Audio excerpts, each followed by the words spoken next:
Hello and welcome to Brand Talks. And today we're delighted to have Mr. Anant Nahata, who's the MD and CEO of Exicom Tele Systems Limited. Thank you for joining in. Thank you. Happy to be here. And congratulations for the IPO. Thank you. So India is on a transformative journey. So talk to us about the carbon net zero and carbon neutrality. Carbon neutrality is a global subject being pursued by governments, by large companies, by even a lot of individuals now because of the education about climate change which is happening.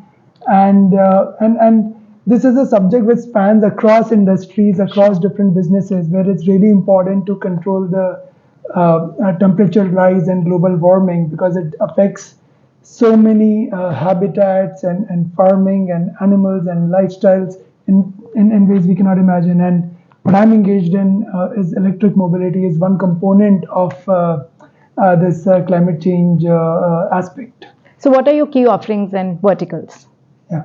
So as Exicom, we are driving sustainability, transition to sustainability by two things. One is electrification of transportations by providing EV chargers, which is a very important part of the ecosystem to enable that electrification. And second, by reducing energy expense and fossil fuel based expenses in the energy which is consumed by large telecom networks. So these are the two ways we are going forward on our journey. Wonderful. So what are your key strengths and growth strategies? Right. So EV chargers is a part of electric mobility ecosystem, which itself is a 4-year-old story in India, 4-5 years old industry in India. However, it's a global phenomenon today. Even in India, it has caught people's imagination, right. And there is widespread shift towards electric vehicles, whether it's two-wheelers, three-wheelers, by businesses, even in four-wheelers and mass mobility like buses. And in this segment, we were one of the early entrants into manufacturing locally made EV chargers. And we have grown that business over the last 4 years from almost nothing to about 224 crores in financial year 23. And our objective is to continue to pursue this growth over the next several years as this is an industry which will grow at 50 to 60% CAGR because of the growth of the underlying vehicle segments, underlying electric vehicle segments, which we'll see as a country. So talk to us about the renewable energy and the green energy, green charging. Yeah. So green charging is basically means you're using green energy to charge your cars. Right. And this is being made possible by the changing energy mix in the Indian grid. Today, India is one of the largest installers of solar farms, wind farms, or renewable energy in general. Sure. India is, I think, in terms of net addition, I don't know the exact ranking, but we are in top 5 countries in terms of solar addition and wind energy generation. So as the mix of the grid continues to shift towards renewable, automatically the way we are going to charge our cars is going to be more green.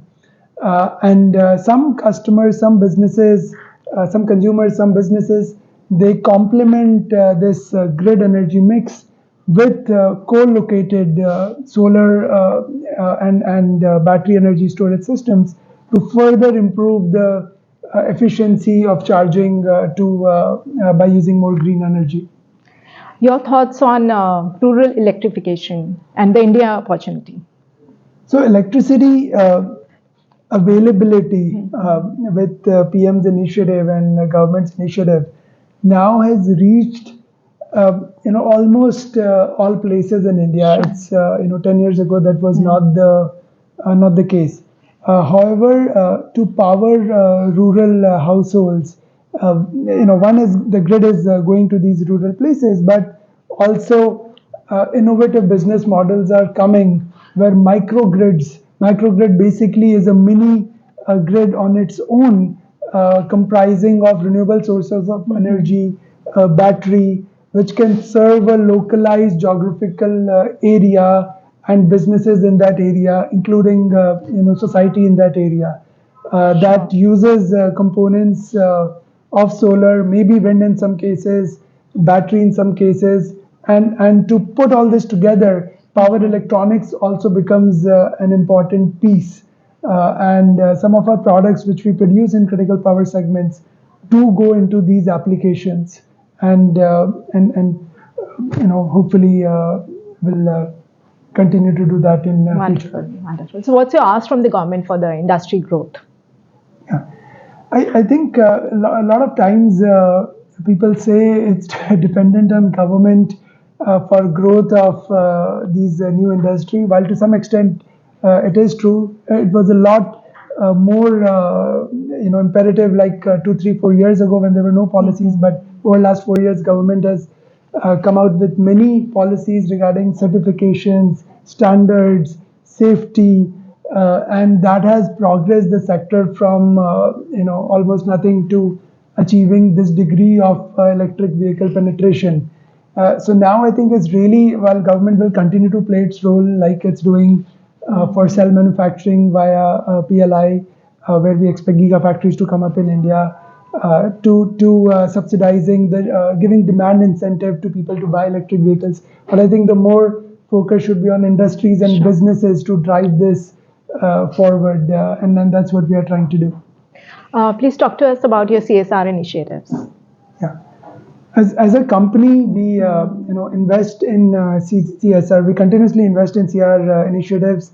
Our last 3 initiatives have been deploying mobile Medicare units in remote villages in Rajasthan. These are people who, for even a small type of illness, cannot go to big cities, and if not taken care of at early stages, they become bigger issues. So that's been very well received in villages of Sardar Shahar and close by. This is near Churu district in Rajasthan. We have funded St. Stephen's Hospital for treatment of young kids with polio and other such ailments. We have funded some Vrid ashrams for better facilities to be so that elderly care could be better taken care of. And we continue to explore more opportunities in this sector. That's wonderful. Please share some thoughts on the. Can you share some global trends in the EV space?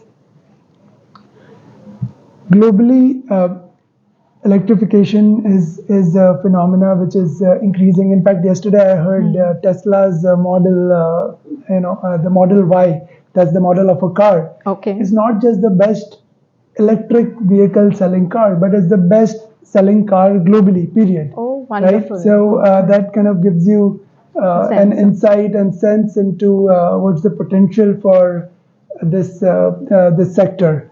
Whether we see governments, a lot of developed countries have banned the use of gasoline vehicles, at least in big city centers post 2030, 35, 2040, depending upon which countries we are talking to.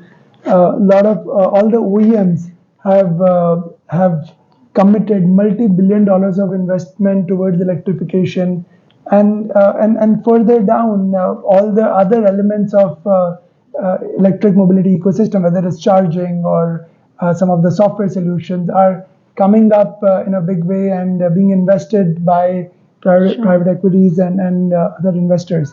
So, India is also one of the nations which is now leading this charge, and excited to be part of this journey. Wonderful. So, how do you intend to deploy the funds from the IPO? We are raising about 429 crores, out of which 329 crores is fresh issue. Sure. This will primarily go into 4 things. One about 150 crores into new manufacturing plant in Hyderabad. Second, 40 crores in new R&D initiatives. Third, working capital requirement, about 120 crores, and the rest for general corporate purposes. And what's your leadership mantra? My leadership mantra is progress, right? So I'm not a big believer in sudden changes, sudden breaks. I think what has worked for me in past is continuous progress.